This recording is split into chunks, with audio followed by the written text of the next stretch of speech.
ఈ ప్రభుత్వం గిరిజనులదన్నారు మంత్రి పొంగులేటి. అర్హులైన వారికి ఇళ్లు మంజూరు చేస్తామని మహిళా కూలీలకు భరోసా ఇచ్చారు.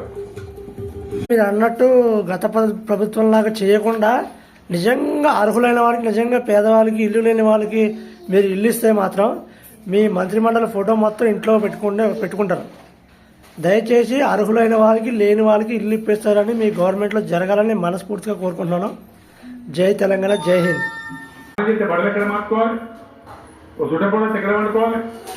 ఏ విధంగా ఇబ్బంది అవుతుంది దాన్ని గమనించి కొంచెం మెల్లగా కట్టినా సరే, ఒక 2 ఏళ్ళు ఏడాది ఇంత ముందు అయినా సరే ఒకసారి ఇల్లు మంజూరు చేసిన. ఇంకా 2 ఏళ్ళు ఏడాది అవ్వలేదా సార్? ఇప్పుడు ఇంకా అంటే ఈ 10 ఏళ్ళ నుంచి ఎవరింటికి చుట్టాలు రావట్లేదా, లేకపోతే ఎవరు కూడా ఇళ్ళల్లో ఉండాలని మీరు అనుకున్నట్లేదా? అసలు డబుల్ బెడ్రూమ్ 10 ఏళ్ళ నుంచి కడుతూనే ఉన్నారా? అసలు ఏమైనాయి? అర్హులైన వాళ్ళందరూ ఏమయ్యారు? ఏం చేశారు? దీనికి సమాధానం చెప్పాలి.